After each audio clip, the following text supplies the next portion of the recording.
कृष्णाय वासुदेवाय हरये परमात्मने प्रणतक क्लेशनाशाय गोविंदाय नमो नमः। हरिद्वार कनखल से प्रकाश जोशी का आप सबको वंदन नमस्कार। आज हम जानेंगे हरिद्वार क्षेत्र में गंगा अवतरण की कथा। तो कहा जाता है कूर्म पुराण के अनुसार कि जब भगवान ने वामन अवतार धारण किया तब उनका जो भगवान का पाद है वो ब्रह्मलोक में पहुंचा। तब ब्रह्मा जी ने अपने कमंडलों से भगवान के पाद प्रक्षालन किए। वहाँ से ब्रह्मा जी द्वारा कमंडल से गंगा का प्रवाह निकला और विष्णु भगवान के पैर से छूने से विष्णु पदगामिनी गंगा कहलाई। अब गंगा जी का धरती पर जो अवतरण हुआ उसकी कथा हम जानते हैं। राजा बाहुक के पुत्र सगर थे और सगर राजा की दो पत्नियां थी, प्रभा और भानुमति। रानी भानुमति से असमंजस नामक पुत्र प्राप्त हुए और कल्याणी प्रभा देवी से सगर के 60,000 पुत्र उत्पन्न हुए। राजा सगर ने एक बार अश्वमेध यज्ञ का आयोजन किया और अश्वमेध यज्ञ में नियम अनुसार घोड़े की पूजा करके पृथ्वी पर विचरण के लिए छोड़ दिया जाता है। तब इंद्र ने अश्वमेध यज्ञ के चलते उस घोड़े को चुराकर कपिल मुनि के आश्रम में घोड़े को छुपा दिया, रख दिया।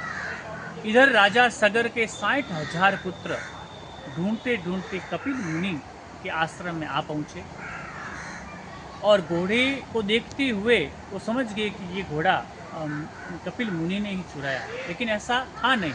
इंद्र द्वारा उस घोड़े को कपिल मुनि के आश्रम में रखा गया।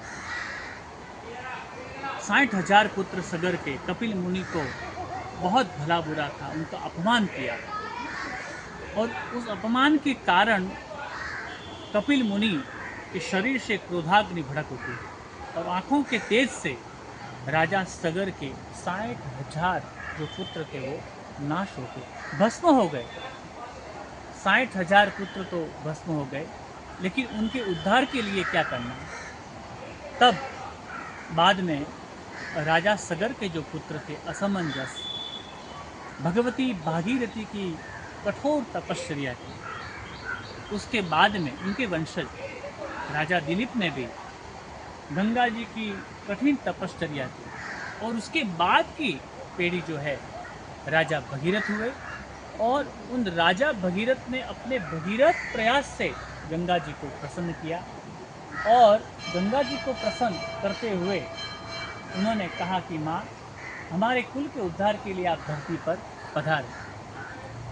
तब गंगा जी ने कहा कि मेरा वेग इतना है कि मैं धरती पर आऊंगी तो तुरंत पाताल में समा जाऊंगी। तब राजा भगीरथ ने भगवान शंकर से प्रार्थना की और भगवान शंकर ने गंगा जी को पृथ्वी से पहले अपने ऊपर जटा में धारण किया और बाद में भगवान शंकर की जटा से निकलकर तो पृथ्वी पर गंगा जी पधारी। राजा भगीरथ आगे और गंगा जी पीछे पीछे चले और बाद में जन्नू ऋषि के स्पर्श से यही गंगा जाह्नवी कहलाई। उसके बाद में आगे चलती चलती सप्त ऋषि बैठे थे और सप्त ऋषि बैठे थे, सप्त ऋषि को कष्ट नहीं हो इसलिए गंगा जी ने अपनी धारा का 7 प्रवाह में बांट लिया और वहाँ से वो गंगा सप्त ऋषि गंगा कहलाई। और बाद में गंगा राजा भगीरथ के पीछे पीछे चलते हुए उनके कुल के 60,000 जो पुत्र थे उनका उद्धार किया। गंगा है ज्ञान है, यमुना भक्ति है और नर्मदा मोक्ष है और सरस्वती बुद्धि की धार है। भगवती गंगा सबका कल्याण करे और ज्ञान में ज्योति हमारे बुद्धि में प्रज्वलित करे। जय गंगे, जय श्री कृष्ण।